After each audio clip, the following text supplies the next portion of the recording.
छाया ने लिखा है कि 5 महीने पहले उनकी सिस्टर इन लॉ ने अपना जीवन समाप्त कर लिया था और लॉकडाउन का जो बैन था उसकी वजह से वो अपने भाई से नहीं मिल पाई और अब वो अपने भाई के साथ हैं।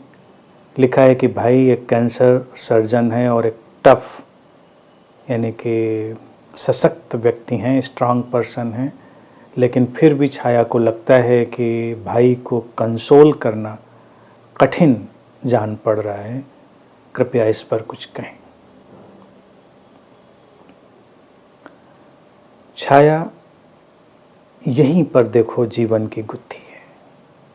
भाई कैंसर सर्जन है। भाई ने मृत्यु के कितने रंग देखे होंगे। भाई ने आपके कितने लोगों को बचाया होगा, मौत के मुंह से निकाला होगा और कईयों को चाह कर भी कुछ नहीं कर पाए होंगे और उनको मौत की तरफ जाते हुए देखा होगा। ऐसा नहीं है कि वो कैंसर सर्जन हैं और मृत्यु उनके लिए एक अनजानी घटना है, लेकिन फिर भी व्यथित हैं।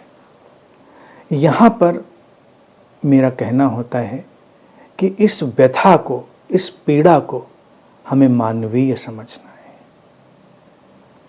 अपने प्रियजन का जाना व्यक्ति को दुखी करता है, वो कैंसर सर्जन हो, दुनिया का सबसे बड़ा सर्जन हो, कोई भी हो,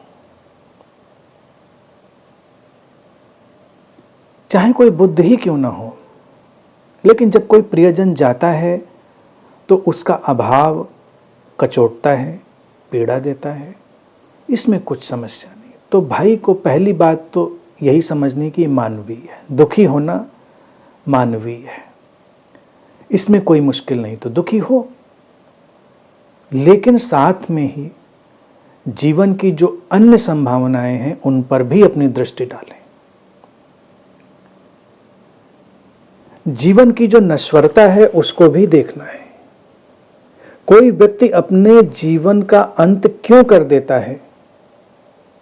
ऐसी कौन सी परिस्थितियां होती हैं, ऐसी कौन सी वजहें होती हैं जो व्यक्ति को बाध्य कर देती हैं अपने जीवन का अंत कर देने के लिए?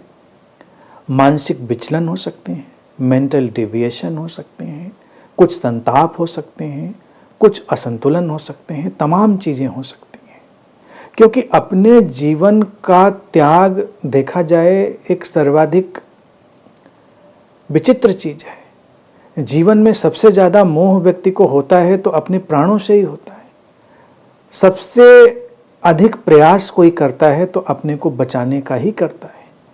और एक ऐसा मुकाम आए जब कोई अपने को खत्म कर देना चाहता है, वो एक अलग ही मनःदशा होती है। यहाँ पर दो पहलू देखने हैं। एक पहलू ये कि दुख मानवीय है, कोई अपना जाता है, वो स्वाभाविक मृत्यु से गया हो या उसने अपना जीवन का अंत स्वयं किया हो। अब दूसरा पहलू ये देखने का है कि दूसरे व्यक्ति ने जब अपने जीवन का अंत किया तो उसकी अपनी कुछ मानसिक भावनात्मक स्थितियां रही होंगी, अच्छी हो सकती हैं और अच्छी नहीं हो सकती हैं, क्योंकि ये कई बार मेंटल डेविएशन से भी होता है। और मैं एक संभावना हमेशा खुली छोड़ देता हूं कि कभी कभी कुछ बड़े सुधरे हुए लोग भी आत्महत्या कर लेते हैं, कर सकते हैं। किसी को लगे कि जीवन बिल्कुल व्यर्थ है, निस्सार है और बहुत ही कूल कंपोज्ड, लेकिन ये रेयर होंगे। हालांकि मैं समर्थन नहीं करता इन बातों का। मुझे लगता है कि नैसर्गिक रहिए, निसर्ग ने तुम्हारी एक्सपायरी डेट बनाई हुई है और वो जैसे भी जाना होगा जाएगा व्यक्ति। इतनी जल्दबाजी की ज़रूरत क्या है? मान लो कोई डिसल्यूजन्ड भी हो गया है अपने जीवन से, तो भी अस्तित्व के हाथों में छोड़ सकता है। ये तो सारी परिस्थितियां। दूसरा पहलू जो कहा और पहला पहलू का, इनको तो समझने की ज़रूरत है। अब मुख्य बात यह है कि जब दुख है तो दुख का करें क्या? जीवन तो आगे जाएगा, जीवन तो ठहरेगा नहीं। अपने दुख को कम करने का हमेशा सर्वोत्तम उपाय है औरों के दुख को कम किया जाए। संसार में हम ही बहुत दुखी नहीं है, संसार में हम ही ने अपनों को नहीं खोया है, बहुतों ने खोया, खो ही रहे हैं लोग लगातार। और आपके भाई के पास तो स्वर्णिम अवसर है कि वो डॉक्टर हैं, सर्जन हैं, जो इसी जीवन और मृत्यु के खेल में ही खड़े हुए हैं बीच में। तो अपने प्रियजन, अपने संगी के प्रति उनकी श्रद्धांजलि यही होगी कि जब उनके पास लोग आए और मृत्यु का ये आसन्न संकट और पीड़ा उनके ऊपर हावी हो लोगों के प्रति ऊपर, तो उसको वो बहुत ही प्रेम पूर्वक, करुणा पूर्वक हैंडल करें, जो कि करते भी होंगे। तमाम चिकित्सक करते हैं, बहुत सारे चिकित्सकों को मैं जानता हूँ, मेरे निकट हैं। कई चिकित्सक थोड़े बिल्कुल मैकेनिकल हो जाते हैं और कई बिल्कुल अच्छे से करुणापूर्वक करते हैं। तो उस करुणा का सिरा थामे कभी अगर और लोगों के आंसू पोंछने में सक्षम होंगे, किसी की सहायता करने में सक्षम होंगे, तो बहुत सुकून और बहुत संतुष्टि मिलेगी। फिर क्या उम्र है, क्या जीवन का इस समय ढांचा है, ये मुझे नहीं पता, लेकिन जीवन को आगे भी जाने दिया जा सकता है। अब अपने ऊपर निर्भर करता है, सबके लिए अपने अपने ढंग होते हैं। किसी को लगता है कि बस अब मुझे यहीं पर इसी तरह से जीवन जीना है, एक जो प्रिय था मेरे जीवन में आया, अब और किसी की ज़रूरत नहीं। कुछ लोग ऐसे निर्णय ले सकते हैं और अगर वो उसमें संतुष्ट हैं तो कोई आपत्ति नहीं है, वो उसमें संतुष्ट रहें। लेकिन तब करुणा को जीवन का आधार बनाएं। वो जो स्मृतियां हैं, उन स्मृतियों को दुखी होने के बजाय उन स्मृतियों को एक नई दिशा देने की कोशिश करें। और अगर उम्र साथ देती है, हृदय साथ देता है, अंदर से पुकार उठती है कि किसी और के साथ भी जीवन की यात्रा आगे चली, तो वो भी कर सकते हैं, आगे बढ़ें, उसमें भी आप जा सकते हैं। लेकिन जब किसी को खोया है और आत्महत्या जैसी चीज़ देखिए जो है वो एक अलग घटना है, तो जीवन में इतना विषाद क्यों आता है, ना आए, इस समझ को अपने अंदर उतारें और इसको दूसरों से शेयर भी करें। ये काम जब शुरू करेंगे तो दुख से मुक्त होने में बहुत सहायता मिलेगी। कंसोलेशन का और कोई उपाय नहीं। कंसोल अगर फिलोसॉफिकल ढंग से किया जाए या तमाम सांत्वनाओं से उसको ढका जाए तो कोई बात नहीं बनने वाली। सीधी बात है, दुख है, दुख का सामना करिए। जब हम किसी को खोते हैं, वो अभाव हमको पीड़ित करता है, तो पीड़ा का सम्मान करिए, उसका स्वागत करिए। लेकिन अगर हमारे संबंध में प्रेम रहा है, हमारे संबंध में अगर प्रेम रहा है, तो उस प्रेम का प्रत्युत्तर यही है कि अगर हमारे सामने परिस्थिति बने तो हम किसी और को उन संतापों से मुक्त होने में सहायता दें। किसी और का जीवन इस तरह से असमय अंत ना हो, किसी और के जीवन में वो पीड़ा, निराशा ना आए, या वो मानसिक विचलन, मेंटल डिविएशन ना आए जो आत्मघात के लिए व्यक्ति को एक दबाव देता है, बाध्यता देता है। और अपने चिकित्सकीय ज्ञान से सहायता लें। वो बताता है कि जीवन की जो नश्वरता है, क्षणभंगुरता है। मेरा तो हमेशा मानना रहा इस बात का कि जो चिकित्सक हैं खास तौर से, और सर्जन भी खास तौर से, अगर वो बस थोड़ा सा सचेतन हो जाए, थोड़ा सा करुणापूर्ण हो जाए, तो उनके बोध को उपलब्ध होने की संभावनाएं किसी भी अन्य व्यक्ति से बहुत ज़्यादा होती हैं, क्योंकि वो दिन प्रतिदिन के जीवन में ही ये कष्ट, ये पीड़ा, ये दुख, ये जीवन, ये मृत्यु, इसको देखते हैं, उसका समाधान भी करते हैं। अब जैसे मेरे पास कोई कैंसर का पीड़ित व्यक्ति आ जाए तो मैं क्या करूँगा? मैं उसको समझा दूंगा, उसके दिल में कोई शांति आ सकती है इसकी सहायता कर दूंगा। और मान लीजिए आपके भाई मेरे संपर्क में उस समय होते या भी हैं, तो मैं कह दूंगा भाई उनके पास जाइए और अपना इलाज करा लीजिए।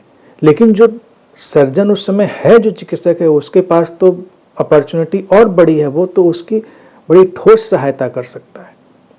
तो ये सारे काम करें तो अपने दुख से मुक्त होंगे। दुख से भागकर दुख से मुक्त नहीं होना है। दुख से मुक्त होना है कि पहले तो दुख को स्वीकार करके, है अभाव है, उसको स्वीकार कर लिया और अपने आंसू संभाल के रखें, उनको मोती बनने दें। जो आंसू आंखों में ठहर जाते हैं और करुणा में बदल जाते हैं, उनके ऊपर करुणा का थोड़ा दबाव आ जाता है, वो आंसू मोती बन जाते हैं और किसी और के आंखों के आंसुओं को पोंछने की कोशिश करें। चिकित्सक के लिए अच्छा नहीं है कि वो बैठ के किसी के आंसू पोंछे। मतलब सर्जन को थोड़ा सा जैसा टफ लिखा है तो सर्जन को मैं समझता हूँ, चिकित्सक को तो थोड़ा डिटैच और वैसे होना चाहिए। ये नहीं कि कोई आया तो चिकित्सा के बजाय गले लग के रो रहे हैं, उसके आंसू पोंछ रहे हैं। मैं ये नहीं कह रहा हूँ। आंसू सर्जन चिकित्सक जब पोंछेगा तो वो अपने कृत्य से, अपने एक्शन से, अपनी सारी क्रियाओं से। छाया कहती हाँ वो चैरिटी करते हैं, चैरिटी में चैरिटी शब्द हटा दें, मेरी राय है। पुअर पीपल हटा दें, सब पुअर ही हैं, सब बेचारे। जब बीमार आदमी होता है तो every diseased person is poor. तो कोई पुअर नहीं है कि रिच और पुअर। बीमार आदमी तो वैसे ही पुअर हो जाता है। तो और charity, no need of charity, just out of love, just out of sensitivity अपना काम करें। और ये सेंसिटिविटी, ये जो करुणा है, रिच पुअर सबके लिए समान रूप से काम करती है। ऐसी थोड़ी ज़रूरत है कि हम कोई पुअर है तो उस पर ज़्यादा मेहरबान हो जाएंगे और कोई पुअर नहीं है। आपके ऑपरेशन टेबल पर लेटा हुआ हर आदमी बेचारा बड़ा पुअर है। तो समान करुणा, प्रेम, और ये जो सशक्त चीज़ है ये आगे ले जाएगी। और जीवन में संबंध का अगर कोई और सूत्रपात हो, आगमन हो, कोई और हाथ थामे तो उसके साथ भी बढ़ें, आगे जाएं। जैसा अंदर से भाव और पुकार हो। अपने प्रियजन के प्रति सबसे बड़ी श्रद्धांजलि यही है कि जिन अभावों पीड़ाओं से वो गुजरा उनसे आप बचें और लोगों को बचाने की चेष्टा करें, कोशिश करें। और रहा सवाल छाया जी का कि वो कैसे कंसोल करें, शब्दों से नहीं, अपनी उपस्थिति से, अपनी शांति से, अपने ठहराव से। बस आप शांत होकर ठहराव के साथ उनके साथ जब बैठेंगे, बात करेंगे, सारी चीज़ें होंगी, तो वो वातावरण ही धीरे धीरे बदल जाता है। और बस इसमें यही है कि रेजिस्टेंस पीड़ा से नहीं, पीड़ा है तो रेजिस्टेंस, भाई रोएं, रोने दो, बल्कि टिश्यू पेपर का डिब्बा सामने रख लो, आप पकड़ाती जाओ, उनको रोने दो। ये सब काम कर सकते हैं, इसमें कोई समस्या नहीं है। यानी रोने देना या परेशान होने से हमें नहीं रोकना है, लेकिन हमको उस सशक्त, उस ठहरी हुई, उस शांत अवस्था का ट्रांसमिशन भी उनको करना है। वो तभी होगा जब आप स्वयं होंगे। और होता है, एक पड़ाव है, एक वो गुजर जाता है, ये भी बीत जाता है जीवन में।